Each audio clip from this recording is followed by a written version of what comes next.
रात के 3 बजे थे। मेरी आंख खुली और मैं टॉयलेट गया और नतीजा, नीचे रहने वाली पड़ोसन ने ये कहकर कि मेरे फ्लश करने से उसकी नींद टूट गई, छत हिलाने वाली मशीन लगाकर मुझे पूरे 3 दिन तक परेशान किया। मैंने कोई लड़ाई झगड़ा नहीं किया, बस चुपचाप अपना सामान बांधा और वहाँ से निकल गया। मैंने अपना वो घर अपने छोटे भाई को दे दिया, जो दिन रात एक करके अपने कॉलेज के एंट्रेंस एग्जाम की तैयारी कर रहा था। और अगले ही दिन पूरी बिल्डिंग के पड़ोसियों और सोसाइटी वालों के मुझे पागलों की तरह फोन आने लगे। सब मिन्नतें कर रहे थे कि मैं जल्दी से वापस लौट आऊं। हुआ कुछ यूँ था कि जब मैं उस नए घर में शिफ्ट हुआ था तो नीचे रहने वाली झांग फैंग लान नाम की पड़ोसन मेरे पास आई थी। उसने मुझसे कहा कि उसकी नींद बहुत कच्ची है और उसे शोर शराबे से सख्त नफरत है। उसने मुझे ताकीद की कि मैं इस बात का खास ख्याल रखूं ताकि पड़ोसियों के बीच के रिश्ते खराब न हो। उसकी बात मानकर मैंने उसी दिन पूरे घर में मोटे मोटे कालीन बिछा दिए और उसके बाद से घर के अंदर मैं हर काम में फूंक फूंक कर कदम रखने लगा, यहाँ तक कि मैं दबे पांव चलता था ताकि कोई आवाज ना हो। मेरा फोन हमेशा साइलेंट मोड पर रहता था और टीवी तो मैंने भूलकर भी कभी ऑन नहीं किया था। वॉशिंग मशीन और वैक्यूम क्लीनर मैं हमेशा तभी इस्तेमाल करता था जब मुझे पक्का यकीन होता कि वो घर पर नहीं है। मुझे लगा कि मैं अपनी तरफ से कोई कसर नहीं छोड़ रहा हूँ। लेकिन उस दिन जब मुझसे बिल्कुल बर्दाश्त नहीं हुआ और मुझे आधी रात को टॉयलेट जाना पड़ा, मैंने जैसे ही फ्लश का बटन दबाया, 1 मिनट भी नहीं बीता होगा कि झांग फैंग लान आंधी की तरह ऊपर आई और पूरी ताकत से मेरे घर का दरवाजा पीटने लगी। दरवाजे पर इतनी जोर जोर से घूंसे पड़ रहे थे कि लगा दरवाजा टूट ही जाएगा। मेरी नींद तो पल भर में ही हवा हो गई। जैसे ही मैंने दरवाजा खोला, मैंने देखा कि झांग फैंग लान किसी चुड़ैल की तरह मेरी तरफ उंगली दिखाती हुई चीखी, साले, आधी रात को तुझे चैन नहीं है क्या? क्या दूसरों की नींद हराम करके मानेगा तू? मैं तो एकदम से सहम गया। फिर भी मैंने नरमी से समझाने की कोशिश की, झांग दीदी, मैं बस टॉयलेट करने उठा था। ये सुनकर वो और भड़क उठी, टॉयलेट करने? क्या तू सुबह तक का इंतजार नहीं कर सकता था? तेरे फ्लश की आवाज तो जैसे बिजली कड़कने जैसी थी। मेरी अभी अभी आंख लगी थी और तूने मेरी नींद खराब कर दी। तुझे अच्छे से पता है ना कि मेरी नींद कच्ची है। तू तो जानबूझकर चाहता है कि मैं सुकून से ना सो पाऊं। मेरा तो दिमाग ही सुनना पड़ गया। भाई, मैं अपने ही घर में हूँ, मुझे जोर से टॉयलेट आई थी। क्या मैं अपने घर में टॉयलेट भी नहीं जा सकता? उसकी आवाज और तेज हो गई। बोलते बोलते उसकी थोक की छींटे मेरे मुंह पर आ रही थी। मेरे सामने ये बहाने मत बना, तू एक नंबर का जाहिल और मतलबी इंसान है। तुझे बस अपनी पड़ी रहती है। कान खोलकर सुन ले, ये बात यहीं खत्म नहीं होगी। ये कहकर उसने मेरी तरफ जमीन पर थूका और गुस्से में पैर पटकती हुई वहाँ से चली गई। मुझे लगा कि वो बस गुस्से में बकवास कर रही है, इसलिए मैंने उसकी बातों पर ज्यादा ध्यान नहीं दिया। मैं वापस अपने कमरे में आया और सोने ही वाला था कि तभी नीचे से एक बहुत भयानक आवाज आनी शुरू हो गई। धड़ धड़ धड़ की डरावनी आवाज। ऐसा लग रहा था जैसे कोई बहुत बड़ा हथौड़ा पूरी ताकत से मेरे फर्श पर मारा जा रहा हो। वो आवाज इतनी जोरदार थी कि मेरा पूरा बिस्तर हिलने लगा, यहाँ तक कि मेरे सिर के ऊपर टंगा झूमर भी झूलने लगा। उस लगातार हो रही भयानक वाइब्रेशन को महसूस करके तब जाकर मुझे झटके से समझ आया कि झांग फैंग लान छत हिलाने वाली मशीन लगाकर मेरा फर्श हिला रही थी। वो सच में पागल हो चुकी थी। मैंने सपने में भी नहीं सोचा था कि अपने ही घर में सिर्फ एक बार टॉयलेट जाने की वजह से कोई मुझसे इस तरह की दुश्मनी निकालेगा। उस मशीन का शोर इतना भयंकर था कि चाहे मैं ईयर प्लग लगा लूं या फिर रजाई से मुंह छुपा लूं, वो आवाज लोहे की नुकीली सुइयों की तरह मेरे दिमाग में चुभ रही थी। जब शोर की वजह से मेरा सिर फटने लगा था, तभी सोसाइटी के निवासियों के ग्रुप में भी हंगामा मच गया। मैसेजेस आने लगे, ये कैसी आवाज है भाई? आधी रात को किसी को सोने देना है या नहीं? दिमाग खराब हो गया है। कौन सा बेवकूफ इतनी रात को घर में रिनोवेशन करवा रहा है? लेकिन ये रिनोवेशन की आवाज तो नहीं लग रही। अरे यार, टाइम तो देखो। इस धमक से तो मेरी दिल की धड़कनें तेज हो रही हैं। ये जिसके भी घर से आवाज आ रही है ना, अभी के अभी इसे बंद करो। मेरे बच्चे को सुबह स्कूल जाना है। और जब सारे पड़ोसी इस तरह परेशान होकर अंदाजे लगा रहे थे, झांग फेंगलन बोली, अगर किसी को दोष देना है तो मेरे ऊपर 703 वाले उस जानवर को दो। आधी रात को खुद तो सोता नहीं और जानबूझकर शोर मचाकर मुझे परेशान करता है। मेरे पास और कोई रास्ता नहीं था, बस उसे सबक सिखाने के लिए ये तरीका अपनाया ताकि उसे ये न लगे कि वो मुझे आसानी से दबा सकती है। ये बात कहते ही ग्रुप में मैसेजेस की बाढ़ आ गई। 703, क्या दिक्कत है तुम्हारी? आधी रात को दूसरों को क्यों परेशान कर रहे हो? मुझे ऐसे पड़ोसियों से सख्त चिढ़ है। खुद में तो कोई तमीज नहीं है और दूसरों की भी नाक में दम कर रखा है। 703, इतने जवान हो, थोड़ी तो तमीज सीखो। जाकर तुरंत झांग आंटी से माफी मांगो। दूसरों को परेशान करना बंद करो। सच में एक सड़ी मछली पूरे तालाब को गंदा कर देती है। तुम्हारे चक्कर में पूरी बिल्डिंग नहीं सो पा रही है। शर्म नहीं आती? ग्रुप में इल्जाम और गालियां देखकर गुस्से से मेरी उंगलियां कांपने लगी। जब से मैं यहाँ शिफ्ट हुआ हूँ, घर में हर दिन फूक फूक कर कदम रखता हूँ। पूरे घर में मैंने कारपेट बिछा रखा है और बिल्कुल शांति से रहता हूँ, यहाँ तक कि चलता भी दबे पाँव हूँ। मुझे डर रहता है कि कहीं थोड़ी सी भी आवाज न हो जाए, और ये सब सिर्फ इसलिए क्योंकि झांग फेंगलन ने कहा था कि उसकी नींद बहुत कच्ची है। मैं अपने ही घर में एक चोर की तरह जी रहा हूँ, यहाँ तक कि मुझे चिप्स खाने में भी डर लगता है। लेकिन अब मैं बस अपने घर में वॉशरूम क्या गया, उसकी नजरों में एक बदतमीज जानवर बन गया और पूरी सोसाइटी की नजरों में एक बहुत बड़ा मुजरिम। मैंने कांपते हुए हाथों से ग्रुप में अपनी सफाई दी। मैंने जानबूझकर कोई शोर नहीं किया, मैं तो बस आधी रात को उठकर वॉशरूम गया था। फ्लैश चलाते ही वो मेरे दरवाजे पर आकर मुझे गालियां देने लगी और जानबूझकर फ्लो वाइब्रेटर चलाकर मुझे परेशान किया। मेरे इतना कहते ही झांग फेंगलन ने तुरंत 60 सेकंड का एक वॉइस नोट भेज दिया। तेरी तो आधी रात को वॉशरूम जाने के बाद भी तू बहस कर रहा है। तू कम पानी नहीं पी सकता क्या? सुबह होने तक का इंतजार नहीं कर सकता था? अगर इतनी ही दिक्कत है तो डायपर पहनकर सोया कर, पर नहीं, तुझे तो जानबूझकर मेरी नींद खराब करनी है। तुझे पता नहीं है कि फ्लश की आवाज कितनी तेज होती है। मुझे वैसे ही स्ट्रेस और घबराहट की बीमारी है। अगर डर के मारे मुझे कुछ ऊंच नीच हो गई तो क्या तू इसकी जिम्मेदारी लेगा? बिल्कुल तमीज नहीं है। पता नहीं तेरे माँ बाप ने तुझे क्या सिखाया है।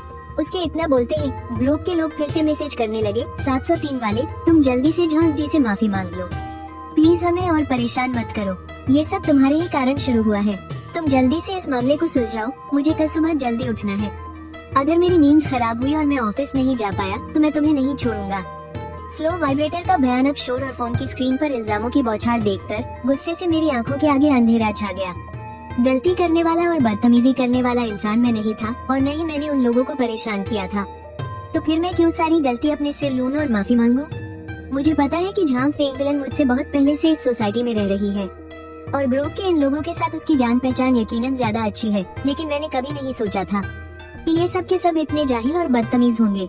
मुझे समझ आ गया था कि इनसे बात करने का कोई फायदा नहीं है। मैंने हारकर ग्रुप चैट बंद कर दिया और किसी तरह सुबह होने का इंतजार किया।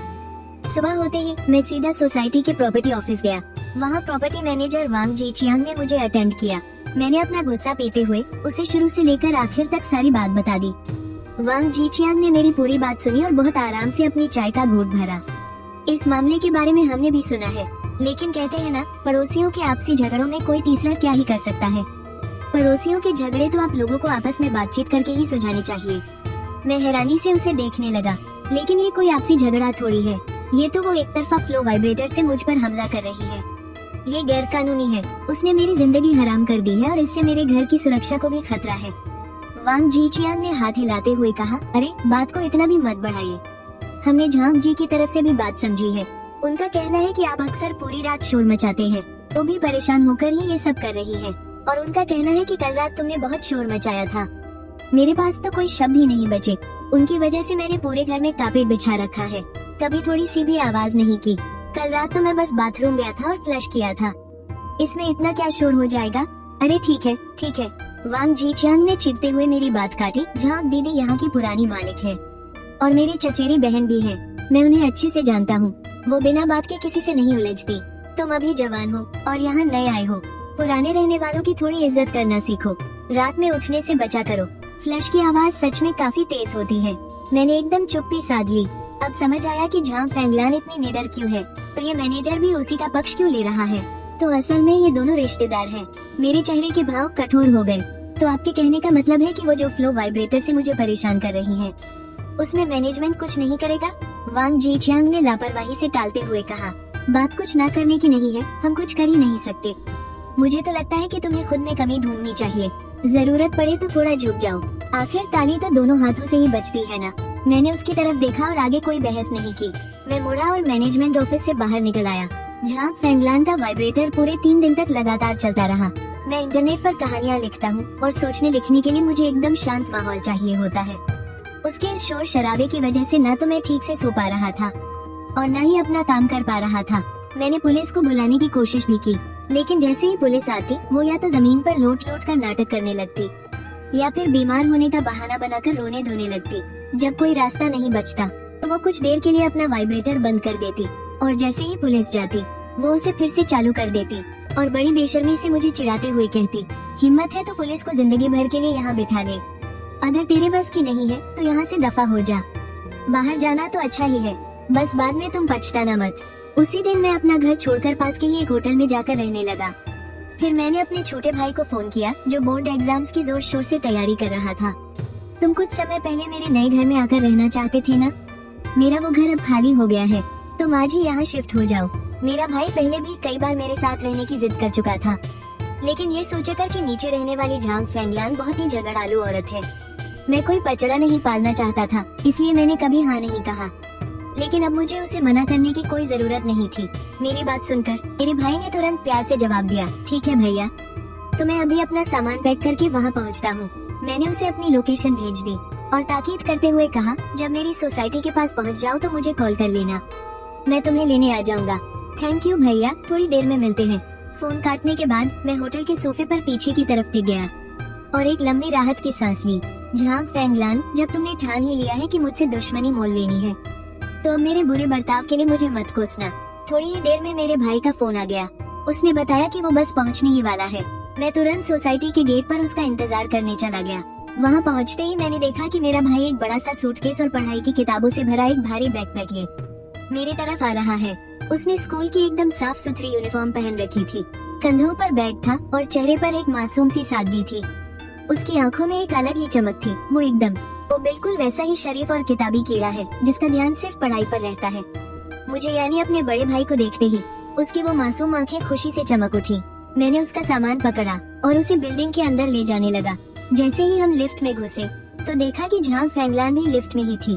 मुझे अपने छोटे भाई के साथ लिफ्ट में आता देख उसने हम दोनों को बड़ी ही घटिया और तिरस्कार भरी नजरों से घूरा और ताना मारते हुए बोली, क्या बात है, खुद उस मशीन के झटके और शोर बर्दाश्त नहीं हुए तो दुम दबाकर होटल भाग गए और अब एक बेचारे छात्र को यहाँ टॉर्चर सहने के लिए छोड़ दिया। वाह, तुम भी क्या इंसान हो। टॉर्चर? मैंने एक ठंडी मुस्कान के साथ कहा। झांग फेंगलान, तुम कुछ ज्यादा ही सोच रही हो। मेरा भाई यहाँ कोई टॉर्चर सहने नहीं आया है। मेरी ये बात सुनकर लिफ्ट में मौजूद झांग फेंगलान के कुछ चमचे पड़ोसी भी जोर जोर से हंसने लगे। टॉर्चर सहने नहीं आया तो क्या यहाँ मजे मारने आया है? तुम्हारे घर में जो कान फोड़ने वाला शोर मचता है ना, उसे सुनकर एक बहरा इंसान भी रो पड़े, और ये तो फिर भी एक हाई स्कूल का बच्चा है। हाँ, जरा इसके भाई की शक्ल तो देखो, एकदम डरा हुआ सा लग रहा है। मैं शर्त लगाती हूँ ये 2 दिन भी यहाँ नहीं टिक पाएगा और दुम दबाकर भाग जाएगा। 2 दिन? तुम इस बच्चे को कुछ ज्यादा ही समझ रहे हो। मेरी मानो तो आज रात ही ये अपना बोरिया बिस्तर बांधकर रातों रात रफू चक्कर हो जाएगा। उन्हें एक साथ मिलकर इस तरह भद्दा मजाक उड़ाते देख मैंने पलटकर कुछ नहीं कहा और चुपचाप अपने भाई को लेकर लिफ्ट से बाहर निकल गया। भाई को घर में अच्छे से सेट करने के बाद मैं सोसाइटी से बाहर आ गया। होटल वापस लौटकर मैंने कमरे के मोटे पर्दे खींचे और खुद को उस नर्म और आरामदायक बिस्तर पर गिरा दिया। पिछले 3 दिनों के लगातार मानसिक टॉर्चर ने मुझे पूरी तरह से थका दिया था, लेकिन इस पल मैं अंदर ही अंदर बहुत एक्साइटेड था। झांग फेंगलान, उम्मीद है कि तुम्हें मेरा लाया हुआ ये नया पड़ोसी बहुत पसंद आएगा। तुम्हारे अच्छे दिन तो अब शुरू होने वाले हैं। उस दिन मशीन के उस भयानक शोर के बिना मैं बड़ी गहरी नींद में सो गया। रात भर सुकून से सोया बिना किसी सपने के। फिर अगले दिन मेरे फोन की लगातार होती भयंकर वाइब्रेशन से मेरी नींद टूटी। फोन खोलकर देखा तो सोसाइटी के व्हाट्सएप ग्रुप में बवाल मचा हुआ था। सबके सब पागलों की तरह मुझे टैग कर रहे थे और गिड़गिड़ा रहे थे कि मैं जल्दी से जल्दी वापस आ जाऊं। सोसाइटी का मैनेजर वांग जीचियांग भी मुझे लगातार कॉल पे कॉल कर रहा था। जैसे ही मैंने कॉल उठाया मुझे वांग जीचियांग की घबराई हुई और रोती हुई आवाज सुनाई दी। मिस्टर सिंह, झांग मैडम को अपनी गलती का एहसास हो गया है। वो कसम खा रही है कि अब वो उस शोर मचाने वाली मशीन का इस्तेमाल कभी नहीं करेगी। भगवान के लिए प्लीज आप जल्दी वापस आ जाइए, यहाँ बहुत बड़ा बखेड़ा खड़ा हो गया है।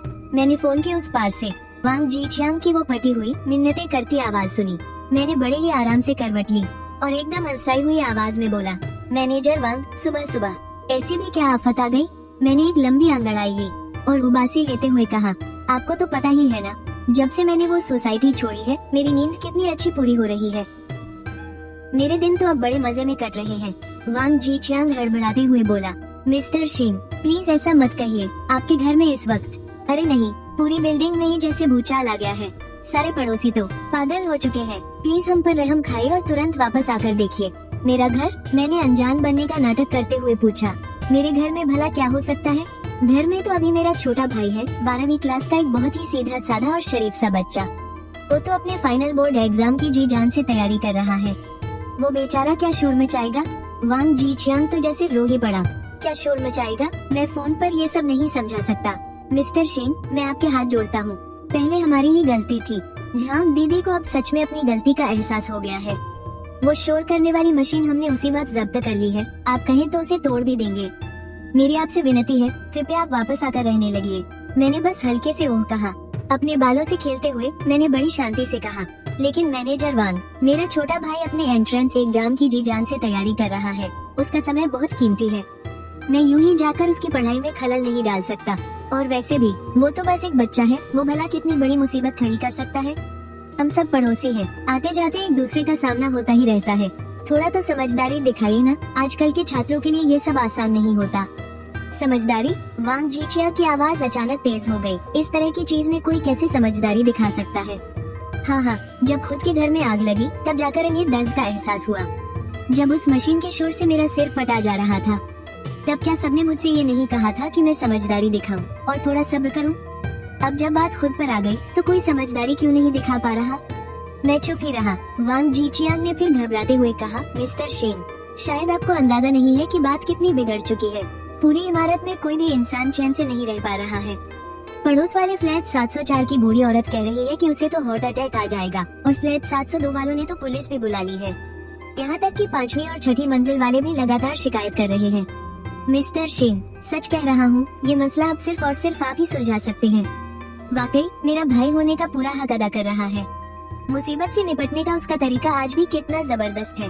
मैं मन ही मन मुस्कुरा रहा था, लेकिन मैंने अपनी आवाज में झूठी हैरानी लाते हुए कहा, अरे कहीं कोई गलतफहमी तो नहीं हो गई? पुलिस बुलाने की नौबत कैसे आ गई? मेरा भाई ठीक तो है ना? वो तो बस एक सीधा साधा छात्र है, बहुत जल्दी डर जाता है। कहीं वो घबरा न गया हो। इसमें कोई गलतफहमी नहीं है, ये बिल्कुल भी गलतफहमी नहीं है। वांग जीचिया की दबी हुई गुर्राहट वाली आवाज में अब एक हताश कर देने वाली गुजारिश थी, मिस्टर शेन, चलिए अब सीधी सीधी बात करते हैं, कोई घुमा फिरा कर नहीं। झांक दीदी ने वो मशीन इस्तेमाल की, ये उनका कमीनापन था, और हम मैनेजमेंट वालों ने भी आपके साथ इंसाफ नहीं किया। मैं आपसे माफी मांगता हूँ। मैं पूरी मैनेजमेंट टीम की तरफ से आपके सामने हाथ जोड़ता हूँ। बस आप वापस आ जाइए। आप जो शर्त रखेंगे हम मानने को तैयार हैं। आपकी मेंटेनेंस फीस माफ कर दी जाएगी और आपको सबसे बढ़िया पार्किंग स्पेस भी दिया जाएगा। बस मेरी एक ही विनती है कि आप वापस रहने आ जाइए। अगर आप नहीं आए ना, तो हमारी पूरी सोसाइटी ही बर्बाद हो जाएगी। इससे पहले वांग जीचियांग खुद को जितना बड़ा तिस्मारखा समझ रहा था, इस वक्त वो उतना ही जमीन पर आकर गिड़गिड़ा रहा था।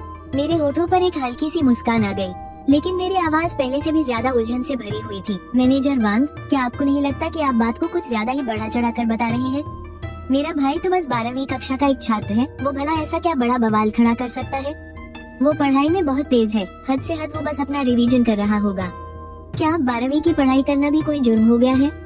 तभी फोन के उस पार से धक्का मुक्की और जोरदार बहस की आवाजें आने लगी। सुनकर ऐसा लग रहा था जैसे वहाँ लोगों के बीच मारपीट शुरू हो चुकी है।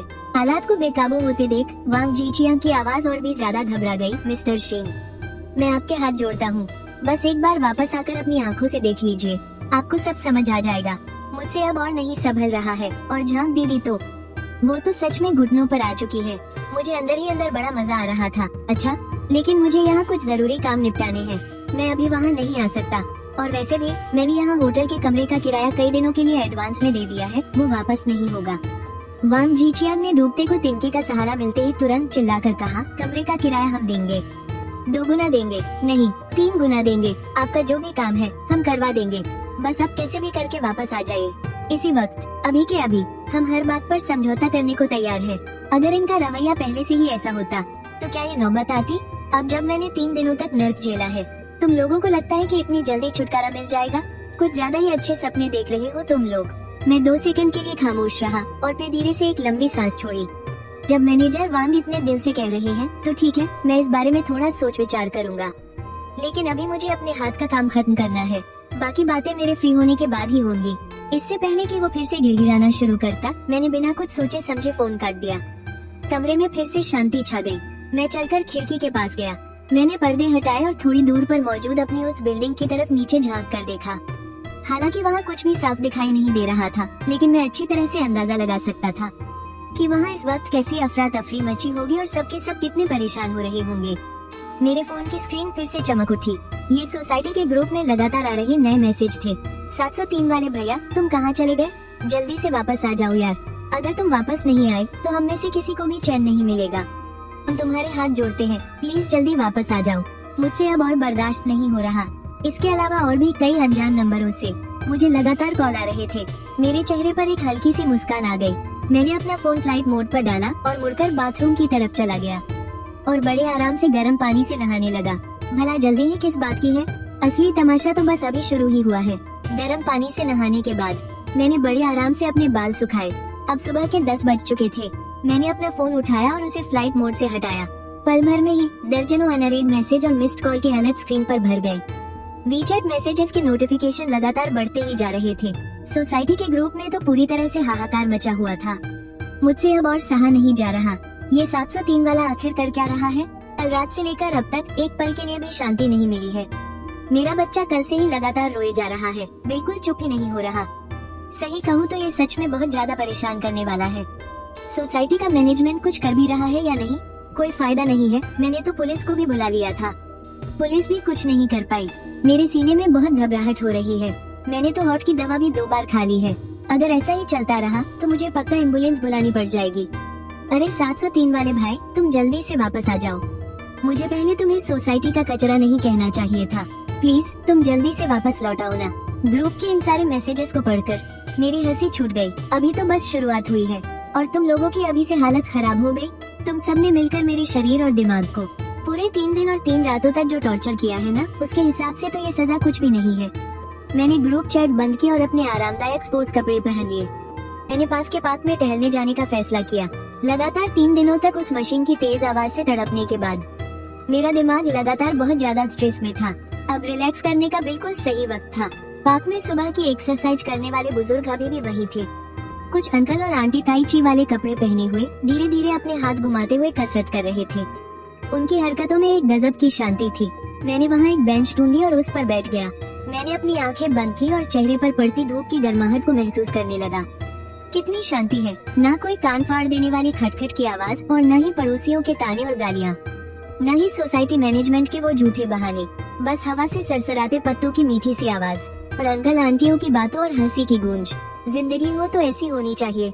मैं 1 घंटे से भी ज्यादा वक्त तक पार्क में ही बैठा रहा और फिर वहीं अपना लंच किया।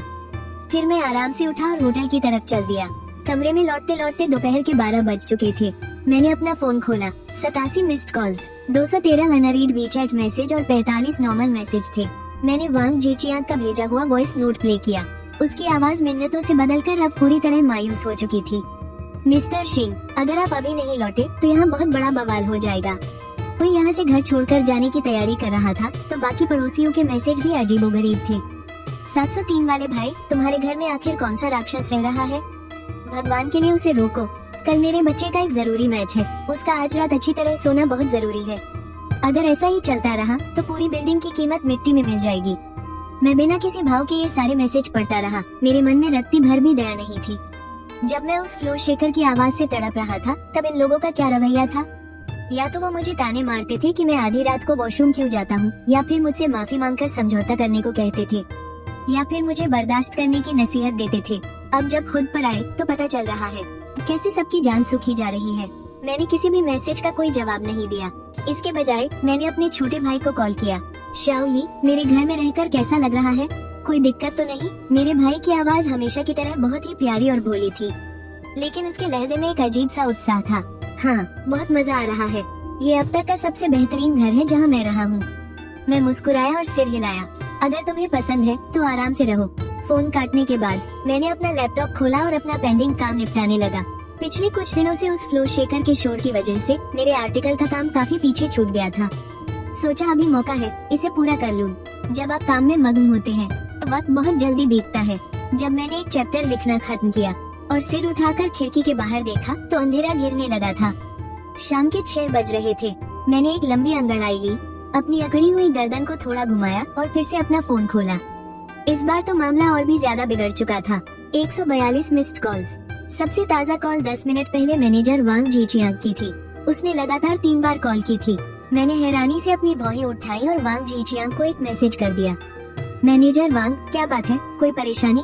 मैसेज सेंड होते ही वांग जीचियांग का कॉल तुरंत आ गया। मिस्टर शिन, आखिरकार आपने फोन उठा ही लिया। पुलिस, फायर ब्रिगेड और एम्बुलेंस सब यहाँ आ चुके हैं। हर कोई बस आप ही को ढूंढ रहा है। मुझे अंदाजा तो था, लेकिन मैंने ये नहीं सोचा था कि बात इतनी जल्दी यहाँ तक पहुँच जाएगी।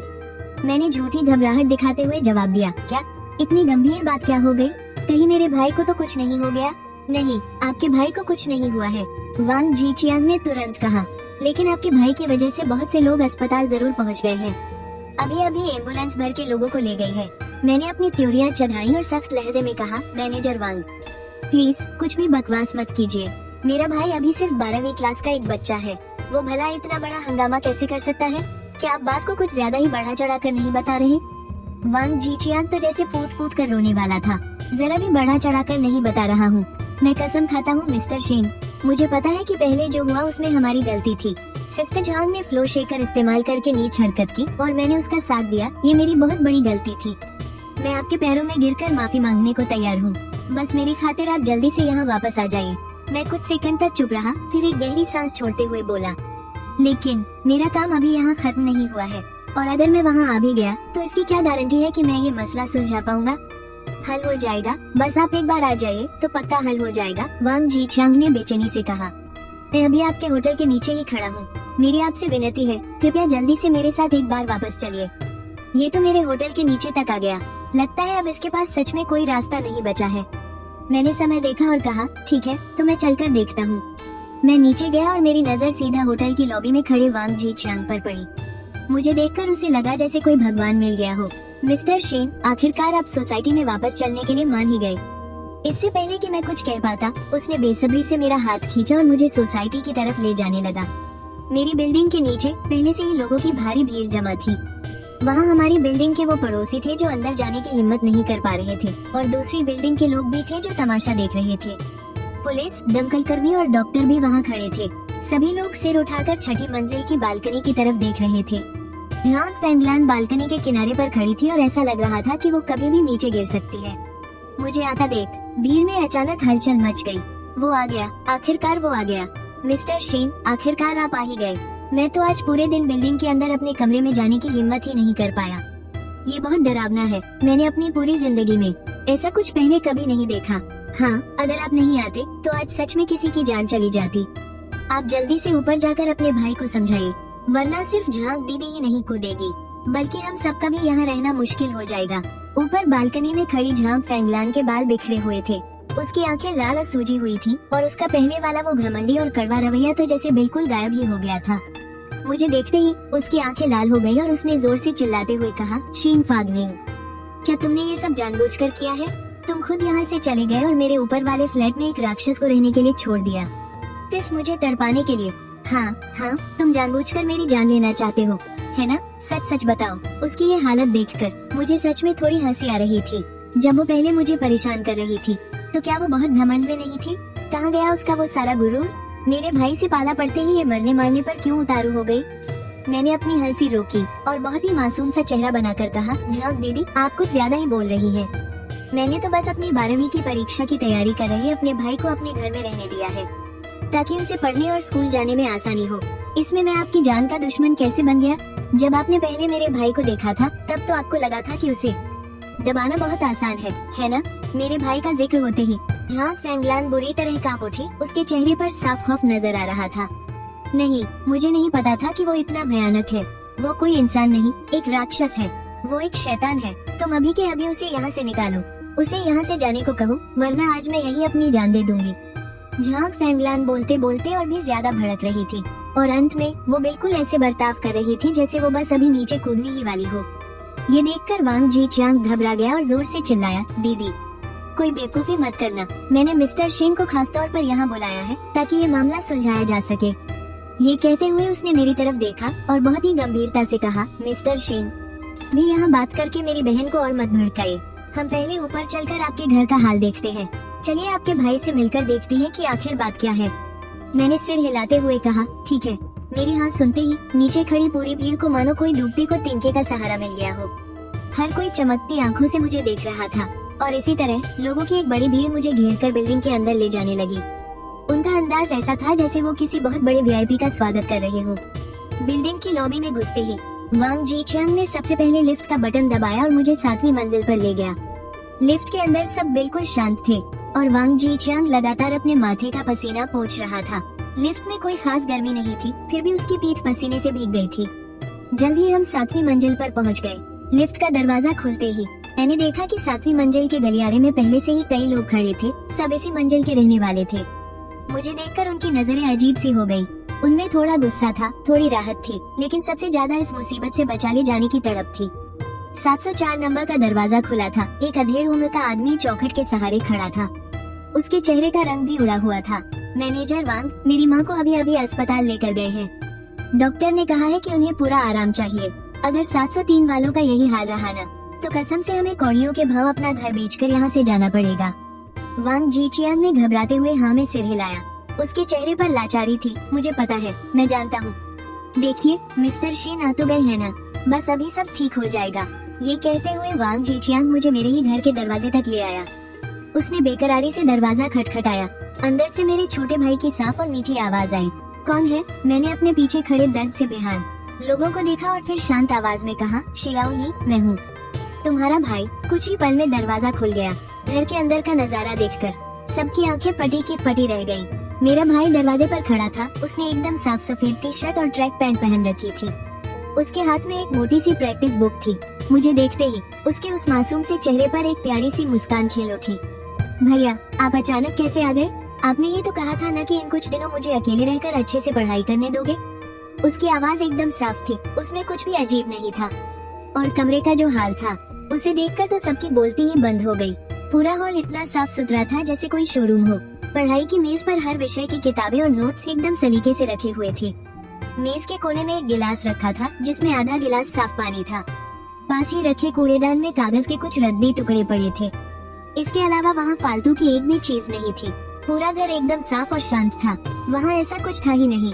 उसे देखकर कोई भी यही कहता कि वो बस 12वीं क्लास का एक सीधा सादा लड़का है, जो मन लगाकर अपनी पढ़ाई कर रहा है। वांग जीचियांग सबसे पहले होश में आया। उसकी आंखें फटी रह गईं। वो किसी अजूबे की तरह पूरे कमरे को घूर रहा था। फिर वो तेजी से अंदर गया और कमरे का कोना कोना छानने लगा। कुछ भी नहीं मिला। ये कैसे हो सकता है? वो सदमे में बड़बड़ाया। बाकी पड़ोसी भी उसके पीछे पीछे अंदर आ गए। सबके सब पूरे घर में इधर उधर झांकने लगे। वे जितना देखते, उनके चेहरों पर हैरानी और उलझन उतनी ही बढ़ती जाती। 2 लोगों का सहारा लेकर आंटी झांग फैंगलान भी अंदर आ गयी। सामने का नजारा देखकर आंटी झांग का उड़ा हुआ चेहरा पहले तो गुस्से से नीला पड़ा और फिर तमतमा कर लाल हो गया। नामुमकिन, ऐसा हो ही नहीं सकता। वो लड़खड़ाते हुए हॉल के बीचों बीच पहुंची और चारों तरफ नजर दौड़ाई। फिर उन्होंने मेरे भाई को घूरते हुए कहा, तूने पहले से ही ये सब छुपाने की तैयारी कर रखी थी ना? बोल, कहाँ छुपाया है तूने उस चीज को? मेरे भाई ने उलझन में अपनी पलकें झपकाई। आंटी, आप ये क्या कह रही हैं? कैसी चीज? जैसे ही आंटी झांग को उस चीज का ख्याल आया, उनके चेहरे पर एक खौफ सा छा गया। मेरे सामने ये भोला बनने का नाटक मत कर। तूने हम सबको कैसे तड़पाया है? क्या ये बात तू खुद नहीं जानता? चुपचाप उस मनहूस चीज को बाहर निकाल। मेरा भाई और भी ज्यादा घबरा गया। उसने मेरी तरफ देखा और नासमझी से पूछा, भैया, ये आंटी क्या बातें कर रही हैं? ऐसी चीज? और किसको तड़पाने की बात कर रही है ये? मैं तो घर पर बस पढ़ाई कर रहा हूँ, मुझे कुछ भी नहीं पता। वांग ज़िकियांग ने अविश्वास से मेरे भाई की तरफ देखा और कहा, बेटा, तुम पक्का सिर्फ पढ़ाई ही कर रहे थे? मेरे भाई ने गंभीरता से सिर हिलाया। हाँ बिल्कुल, कल से जब से मैं यहाँ आया हूँ, मैं बस पढ़ाई ही कर रहा हूँ। हमारे मॉक टेस्ट बस शुरू ही होने वाले हैं। मैंने तो कई सारे टेस्ट पेपर भी हल कर लिए हैं। उसके चेहरे पर एक मासूमियत थी, आंखें एकदम साफ, और वो देखने में बिल्कुल एक सीधा सादा और होनहार छात्र लग रहा था। मैंने एक गहरी सांस ली और झांग फैंगलान तथा बाकी पड़ोसियों की तरफ देखते हुए कहा, आप सबने देख लिया ना? मेरा भाई बस अपनी सामान्य पढ़ाई कर रहा है। कमरे में ऐसा कुछ भी नहीं है और न ही उसने कुछ किया है। रही बात उस परेशान करने वाली चीज की जिसका आप लोग जिक्र कर रहे हैं, हो सकता है वो किसी और ने किया हो। मेरी बात खत्म होते ही 6ठी मंजिल की एक जवान माँ गुस्से में भड़क उठी। असंभव, कल पूरा दिन वो आवाज तुम्हारे ही घर से आ रही थी। मैंने और मेरे पति ने कई बार इसकी पुष्टि की है। मैंने उसकी तरफ देखा, तो क्या आपके पास कोई सबूत है? ये सुनकर वो हक्की बक्की रह गई। ये इसमें सबूत की क्या जरूरत है? हमारी पूरी इमारत के लोग ये बात जानते हैं। बाकी लोगों ने भी सुर में सुर मिलाया। हाँ, कल से जब से तुम्हारा भाई यहाँ आया है, वो आवाज एक पल के लिए भी बंद नहीं हुई है। तुम्हारे घर के अलावा और कौन हो सकता है? बिल्कुल, मैं इस सोसाइटी में कई सालों से रह रहा हूँ, लेकिन ऐसी चीज मैंने पहले कभी नहीं देखी। तुम लोग बस भी करो और हम सबको तड़पाना बंद करो। मैंने पूरे कमरे में नजर घुमाई और एक ठंडी मुस्कान के साथ कहा, पर अब आप सबने देख लिया है, मेरे घर में ऐसा कुछ भी नहीं है।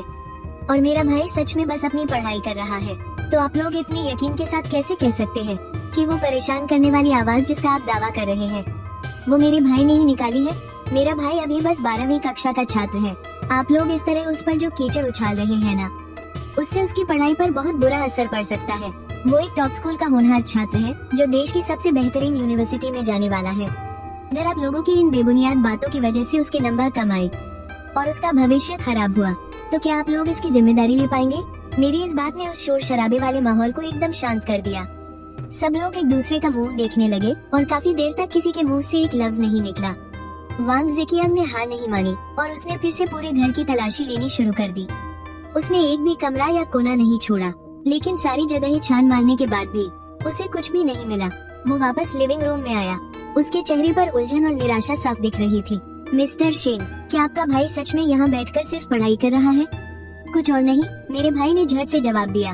उसकी आवाज में थोड़ी नाराजगी थी, जैसे उसे बुरा लगा हो। पढ़ाई के अलावा मैं रोज सुबह 6 बजे उठता हूँ, 1 घंटे अंग्रेजी याद करता हूँ, फिर विज्ञान के सवालों का एक सेट हल करता हूँ। ये गणित के बड़े सवालों की खास तैयारी है। दोपहर में भाषा और अंग्रेजी के पेपर हल करता हूँ और रात को अपनी गलतियों को सुधारता हूँ और जरूरी चीजें याद करता हूँ। मेरा पूरा दिन ऐसे ही भरा रहता है। मेरे सारे हल किए गए पेपर यहाँ रखे हैं। मेरे पास कुछ और करने का वक्त ही कहाँ है? और मुझे तो सच में नहीं पता कि आप लोग बार बार किस चीज के बारे में बात कर रहे हैं। वो परेशान करने वाली चीज आखिर है क्या? मेरे भाई ने ये सब बातें बिना रुके इतनी सहजता और विश्वास से कही कि उसकी हर बात सही लग रही थी, बिल्कुल किसी ऐसे छात्र की तरह जो अपनी परीक्षा की जी तोड़ तैयारी कर रहा हो। 12वीं क्लास के इस लड़के की हालत एकदम उस मासूम जैसी लग रही थी जिसे कुछ भी न पता हो। पड़ोसी एक दूसरे का मुंह ताकने लगे। कुछ देर के लिए उन्हें समझ ही नहीं आया कि क्या कहें। बस एक झांग फैंग लान थी जो और ज्यादा भड़क उठी। तुम लोग इसकी बकवास मत सुनो, यही कमीना लड़का हम सबको तड़पा रहा है।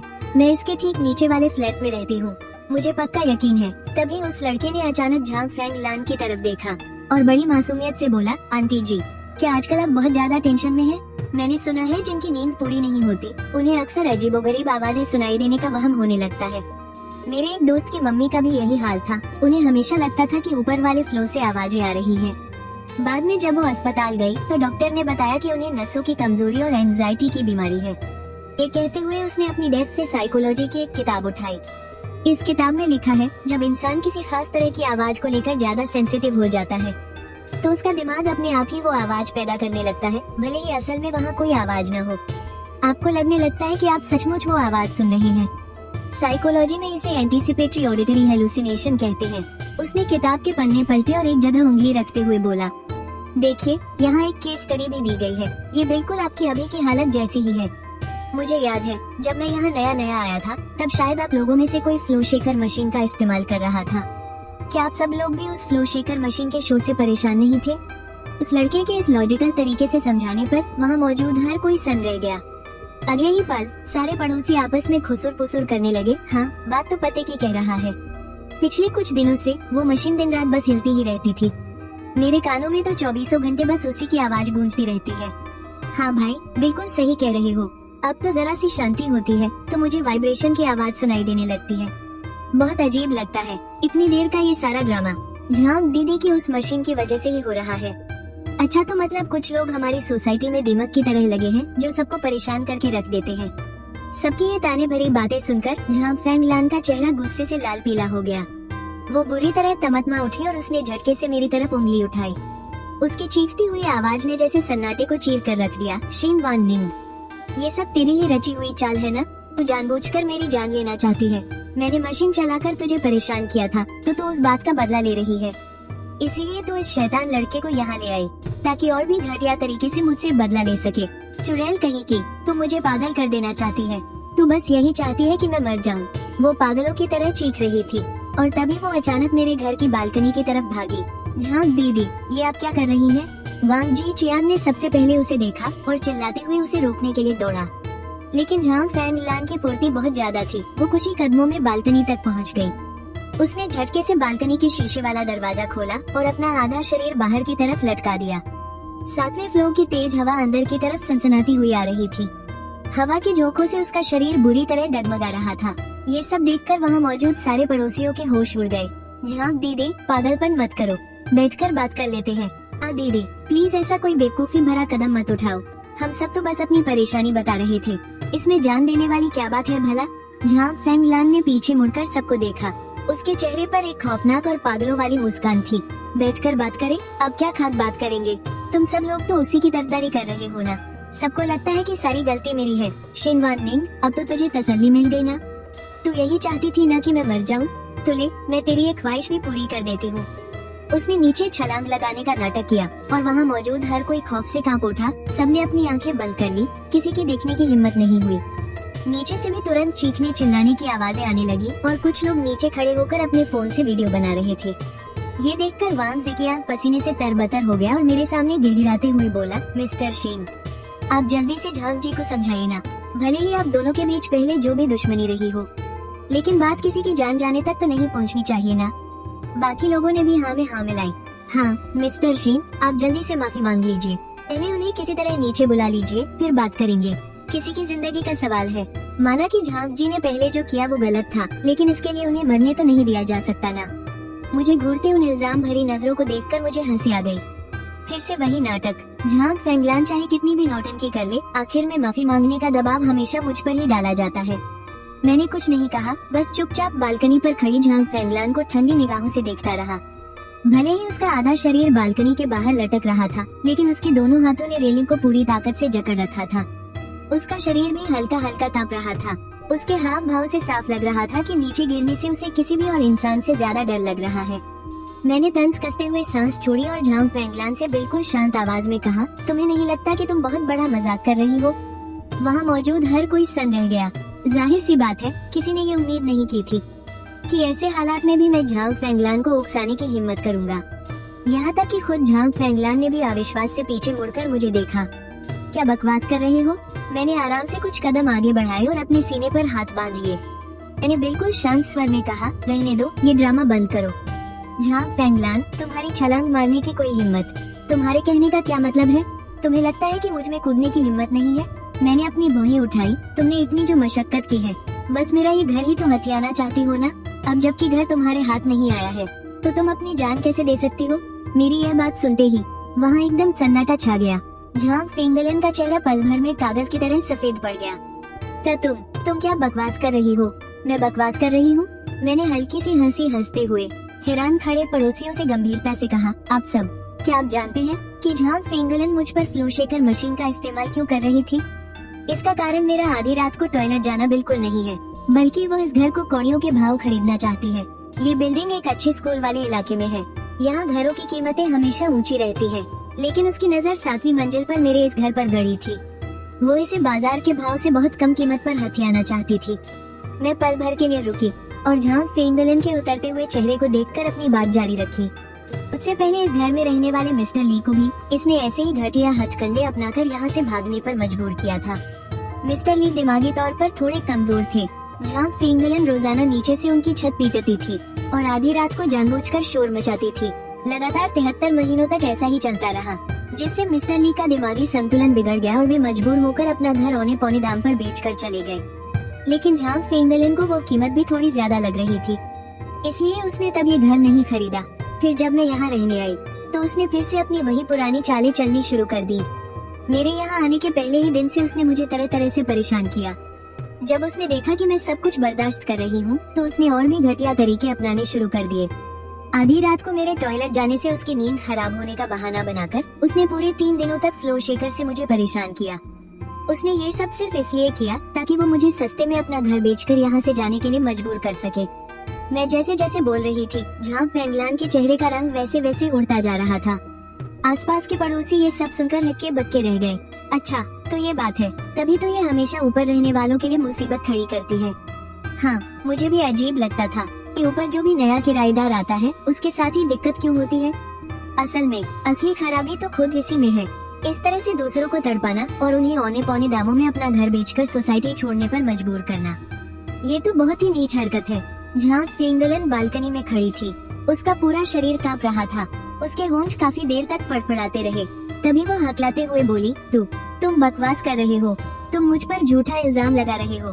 क्या तुम्हारे पास कोई सबूत है? सबूत? मैंने तंज कसते हुए कहा और अपने फोन से चैट के कुछ स्क्रीनशॉट निकाले। ये तुम्हारी और ब्रोकर की बातचीत है। तुमने साफ साफ कहा था कि 7वीं मंजिल वाला ली नाम का आदमी बस जाने ही वाला है, पर अफसोस उसके घर की कीमत अभी भी थोड़ी ज्यादा है। जब कोई नया मालिक इसे खरीदेगा तो मैं उसे भी भगाने का कोई तरीका निकाल लूंगी। तब तो कीमत पक्का और गिर जाएगी और तब मैं इसे खरीद लूंगी। मैंने अपने फोन की स्क्रीन सबकी तरफ घुमा दी। आसपास खड़े कुछ पड़ोसी पास आए और देखते ही हैरान रह गए। अरे बाप रे, ये तो सच है, ये तो सरेआम गुंडागर्दी है। इससे सिर्फ उसके ऊपर वाले घर की कीमत ही नहीं गिरेगी बल्कि हमारी पूरी सोसाइटी के घरों का रेट भी गिर जाएगा। कल को बिना कुछ किए ही हमारे घरों की कीमत लाखों में कम हो जाएगी। हाँ यार, ये तरीका तो बहुत ही घटिया और नीच है। अब सच सबके सामने था। सबकी नजरें अब झांग फेंगलन पर टिक गई थी।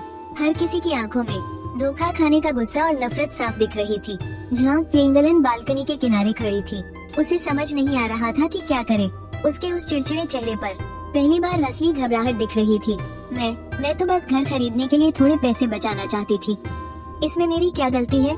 मैंने कड़क आवाज में कहा। घर के लिए पैसे बचाना गलत नहीं है, लेकिन इस तरह की घटिया हरकतों से पड़ोसियों को परेशान करना और उन्हें घर छोड़ने पर मजबूर करना गैर कानूनी है। झांग फेंगलन, तुमने न सिर्फ मुझे परेशान किया बल्कि फर्श हिलाने वाली मशीन से पूरी बिल्डिंग का जीना हराम कर दिया और अब यहाँ कूदने का नाटक करके पुलिस का समय बर्बाद कर रही हो। आज इन सब बातों का पूरा हिसाब होगा। आखिरकार पुलिस झांग फेंगलन को अपने साथ ले गई। पुलिस की जांच में साबित हो गया कि वो लंबे समय से पड़ोसियों को परेशान कर रही थी, गैरकानूनी मशीनों का इस्तेमाल करके दूसरों की जिंदगी में दखल दे रही थी और सस्ते में घर बिकवाने के लिए लोगों को धमका रही थी। ये सब जुर्म के दायरे में आता था और आखिर में उसे 15 दिन की जेल और भारी जुर्माना भरना पड़ा। इसके साथ ही कोर्ट ने उसे मुझे मानसिक परेशानी देने के लिए हर्जाना देने का भी आदेश दिया। और जहाँ तक उस सोसाइटी मैनेजर वांग जीचियांग की बात है, अपने रिश्तेदार को बचाने और काम में लापरवाही बरतने के जुर्म में उसे कंपनी ने नौकरी से निकाल दिया। मेरी जिंदगी में आखिरकार सुकून लौट आया। अब मैं अपनी मर्जी से एक नॉर्मल जिंदगी जी सकता हूँ। अब मुझे इस बात का कोई डर नहीं है कि मेरी जरा सी आवाज से नीचे वाले पड़ोसी को परेशानी होगी।